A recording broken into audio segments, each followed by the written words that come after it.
welcome back. In this video we are going to start upgrading our art, and we're going to add a background to our game. We're going to start upgrading the art here, and I know we probably want to start off with the character, but I thought in order of complexity we would do the background first and then end up messing with the platforms and then eventually get to a fully animated 2D character. Alright, let's dive right into it. There are lots of different art programs that you can use. My personal preference is Piskel. So in order for us to get to Piskel, I can just look up Piskel app. And here is Piskel, the free online editor.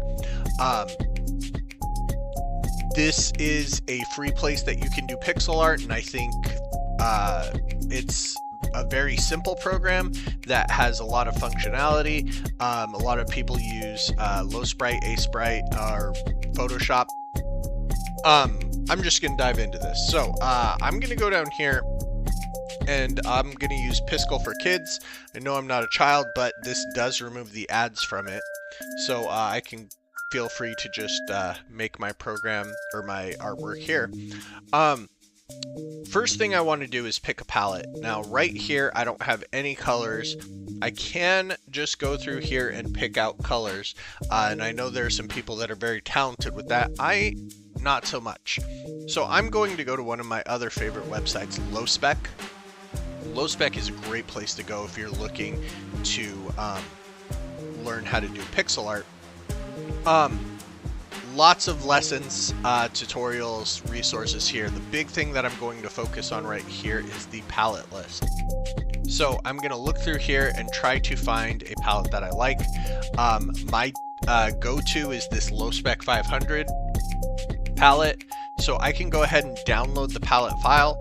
I'm going to download it as a GIMP file. And I just get this right here, Lowspec GPL. There it is right there in my downloads, and in order for me to get it into my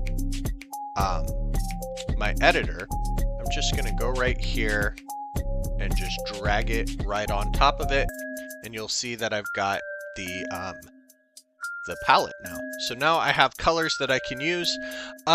So for my game that I'm making right here, I want to make it take place in a cave. So I'm gonna have kind of a grayish purplish stone in the background. So I'm gonna just fill this in right here with the background color. Maybe a little darker. There we go. Now I could just take this. This is already going to tile with itself, but that's just a plain purple color. Let's go ahead and make this a little bit fancier. I want to make sure that this tile repeats itself. So that way, if I stack it vertically or horizontally, I will still be able to make it look like it's just one continuous picture. Piskel gives us a feature in here. If we click on the preferences and go to tile mode, I can enable tile mode. And what that does is it lets me see what my sprite will look like if I were to stack them next to each other. So if I draw here, you can see that there's another one right here, and if I zoom out, you can see them all together like that. So I'm gonna undo that. One of my favorite things to do is make like a cobblestone type texture here. I'm gonna start off with the corners and just make sure all the corners connect. So I'll do something like this and like that. And now I've got this stone that goes in all four corners, and you can see in my preview here that everything's connected. I'm just going to continue with one or two more stones here, and then making sure that they connect. And then again, right there.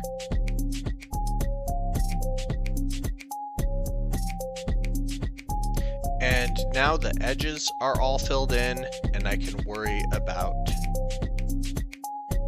just filling in the middle.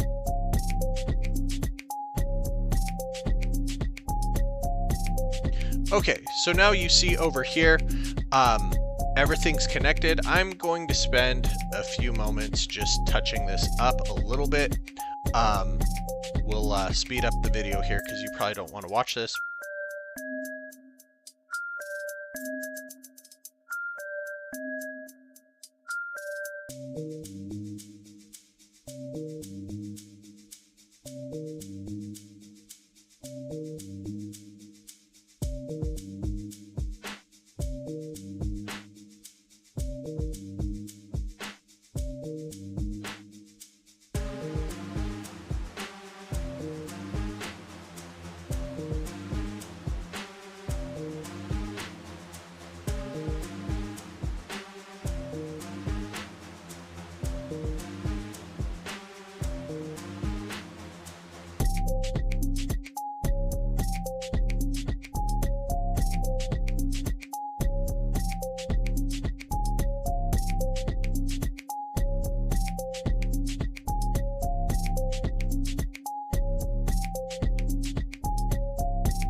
Okay, so now I've added a little bit of shading and a little bit of highlight, and you can see that I've got a much more detailed tile right here.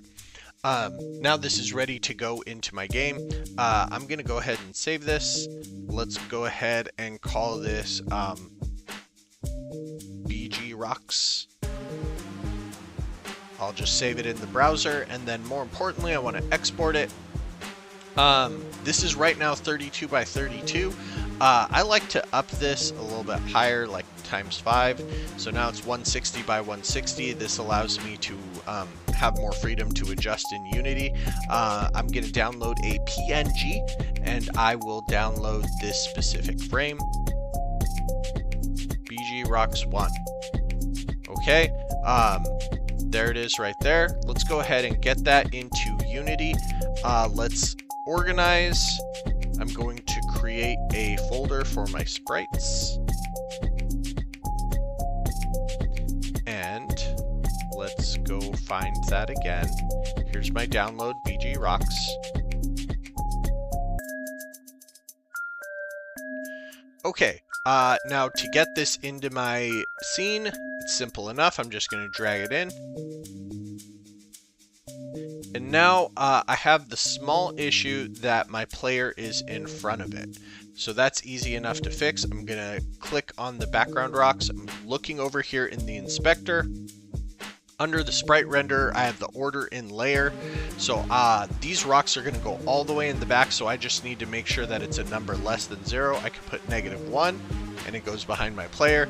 Since I know that this is going to be all the way in the back, I just put -100 just to make sure it doesn't ever accidentally have anything in front of it. Okay, so now I want to stretch it out. So if I go here to the scale tool, the shortcut is R. These are R, and I try to scale it, you'll notice it just gets bigger. And I don't want it to get bigger, I want it to repeat. So in order to make it repeat, I'm just going to go over here to tile mode and change simple to tiled. And then we want to switch over here to the rect tool. And that's going to give me the ability to stretch this out. And you'll notice that as I'm stretching it, it's repeating and not stretching the picture itself. So that seems to be big enough for now. And so now I have a background in my game. Okay, see you in the next video.